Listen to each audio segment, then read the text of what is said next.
मैं अपने शिकार को इतनी आसानी से नहीं छोड़ती। एक समय की बात है, एक गांव में सफेद साड़ी वाली चुड़ैल का आतंक था। चुड़ैल रात भर गांव में घूमती और गांव का जो भी आदमी उसे दिखाई देता उसे वो घायल कर देती। अरे कोई तो बचाओ, मर गया रे। एक रात हरिया अपने खेत से अपने घर लौट रहा था कि तभी अचानक उसके सामने चुड़ैल आ जाती है। अरे बाप रे, ये चुड़ैल कहाँ से आ गई? आज तो मैं गया काम से।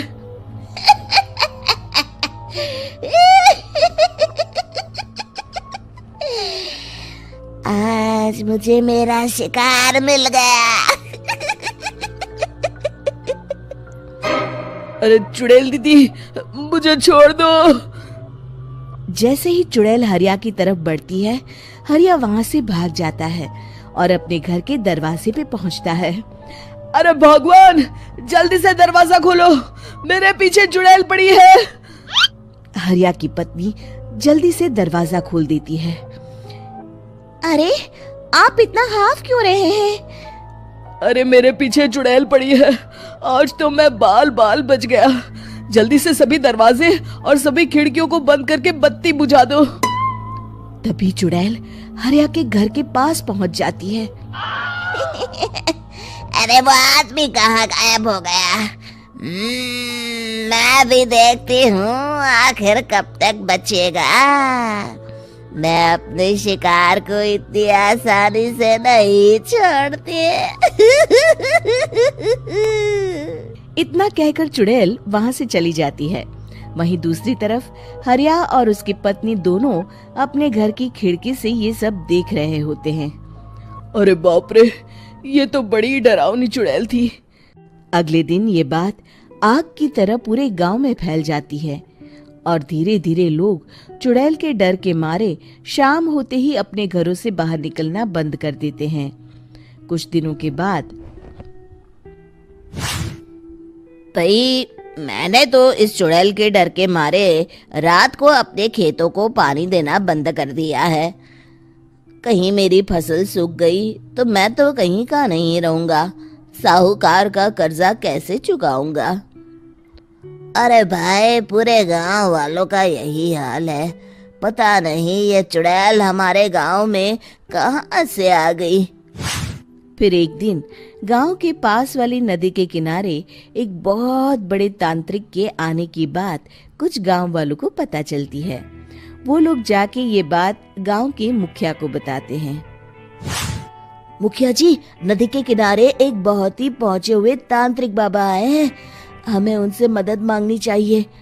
मैंने सुना है वो बड़े बड़े भूतों और चुड़ैलों को अपने वश में कर लेते हैं। मुखिया जी सभी गांव वालों को लेकर उस तांत्रिक के पास पहुंच जाते हैं। ओम फट स्वाहा, ओम फट स्वाहा। तभी तांत्रिक अपनी बंद आंखों को खोलकर कहता है, क्या बात है? तुम सब लोग यहाँ क्यों आए हो? मुखिया जी उस तांत्रिक को सारी बात बता देते हैं। अच्छा, तो ये बात है। और तांत्रिक अपनी आंखों को बंद कर लेता है। मैं देख रहा हूँ तुम्हारे पूर्वजों ने बहुत पाप किए थे, जिससे ये गांव अब श्रापित हो चुका है। उसी के फल स्वरूप तुम्हारे गांव में चुड़ैल आई है। ये चुड़ैल बहुत खतरनाक है, ये किसी को नहीं छोड़ेगी। हे भगवान, मर गए रे, अब क्या होगा? तभी गांव के मुखिया जी कहते हैं, बाबा, इस चुड़ैल से हम सबको बचा लीजिए। कोई तो उपाय होगा।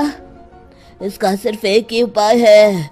सभी गांव वालों को बारी बारी हर दिन अपनी आधी फसल उस पहाड़ी के ऊपर बनी काली गुफा में छोड़ के आनी होगी।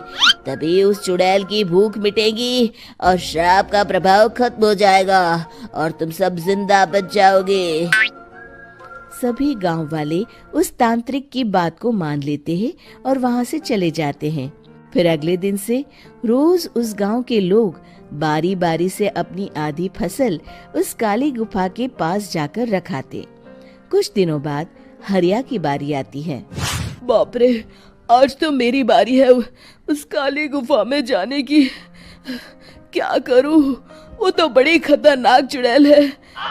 मेरे तो हाथ पैर कांप रहे हैं। फिर हरिया डरते डरते अनाज की बोरियां अपनी बैलगाड़ी में लाद देता है। तभी हरिया की पत्नी उससे कहती है, देखो जी, संभल के जाना और किसी भी हालत में शाम होने से पहले वापस आ जाना। उस चुड़ैल का कोई भरोसा नहीं है जी। हरिया बैलगाड़ी में बैठते हुए कहता है, भगवान, मैं क्या वापस आऊंगा? लगता है अब तो मेरी खबर ही आएगी। इतना कहकर हरिया वहां से चला जाता है। रास्ते में जंगल से गुजरते हुए हरिया की बैलगाड़ी का एक चक्का बड़े गड्ढे में फंस जाता है। हे भगवान, अब ये क्या मुसीबत है? हरिया नीचे उतर के पूरी ताकत से अपनी बैलगाड़ी को गड्ढे से निकालने की कोशिश करता है। बहुत देर मेहनत करने के बाद हरिया की बैलगाड़ी उस गड्ढे से बाहर निकल जाती है। हे भगवान, अब तो शाम होने वाली है। आज तो मैं गया काम से। जैसे तैसे हरिया काली गुफा में पहुंच जाता है। अरे मर गया रे, यहाँ तो चारों तरफ डरावना माहौल है। मैंने यहाँ आने में बहुत देर कर दी, कहीं चुड़ैल नाराज ना हो जाए। हरिया अनाज की बोरियां वहां रख के जैसे ही जाने लगता है, तभी उसे किसी के आने की आवाज सुनाई देती है। हरिया एक कोने में छुपकर अंदर देखने लगता है। चुड़ैल वहां आती है और फिर अपने चेहरे से नकली चुड़ैल का मुखौटा निकाल देती है। हरिया ये देख के हक्का बक्का रह जाता है। तभी चुड़ैल कहती है, भैया यहाँ आना, आज तो बहुत अनाज आया है। इसे मिलाकर अब हमारे पास ढेर सारा अनाज जमा हो गया है। कल ही हम इसे शहर में बेच आएंगे और माला माल हो जाएंगे। तभी अंदर से नदी के किनारे वाला तांत्रिक बाहर आता है। अरे, ये तो तांत्रिक बाबा है। हाँ, अब तो हम दोनों की जिंदगी मजे में कटेगी। गांव वालों को बेवकूफ बनाना इतना भी मुश्किल नहीं था। लोग तो तुम्हें सच में असली चुड़ैल समझते हैं। हाँ, तुमने सही कहा। अब ये गांव वाले चुड़ैल के डर से जिंदगी भर इस काली गुफा में अनाज पहुंचाते रहेंगे। अच्छा, तो ये बात है। ये दोनों पूरे गांव वालों को बेवकूफ बना रहे हैं। अभी जाकर सबको बताता हूँ। हरिया उन दोनों की पूरी बातें सुन लेता है और जल्दी से वापस गांव में आता है। गांव वालों को पूरी बात बता देता है। इससे पहले वो दोनों हमारा अनाज लेकर शहर जाए, हमें उन दोनों को पकड़ना होगा। उधर दूसरी तरफ नकली तांत्रिक और नकली चुड़ैल बनी औरत एक बड़ी गाड़ी में सारा अनाज लाद के वहां से निकलने की तैयारी कर रहे होते हैं। जल्दी करो, इससे पहले हमें कोई देख ले। हमें यहाँ से निकलना होगा। और तभी वो दोनों देखते हैं कि सामने से सभी गांव वाले अपने अपने हाथों में मशाल लेके आ रहे हैं। दोनों बुरी तरह डर जाते हैं। रुक जाओ, तुम दोनों का भांडा फूट चुका है। अरे मर गए रे, ये गांव वाले कहाँ से आ गए? तुमने क्या सोचा इतनी आसानी से यहाँ से निकल जाओगे? ये अनाज हमने अपने खून पसीने से दिन रात खेतों में मेहनत करके उगाया है। दोनों मुखिया जी के पैरों में गिर जाते हैं। हमें माफ कर दीजिए, हम दोनों एक नंबर के कामचोर हैं। बिना मेहनत किए पैसे कमाना चाहते थे। हाँ हाँ, अब हम आगे से मेहनत मजदूरी करके पैसे कमाएंगे। हमें कुछ मत करना, हमें छोड़ दीजिए। इतना कह के दोनों गांव छोड़ के भाग जाते हैं और सभी गांव वाले फिर से खुशी खुशी रहने लगते हैं।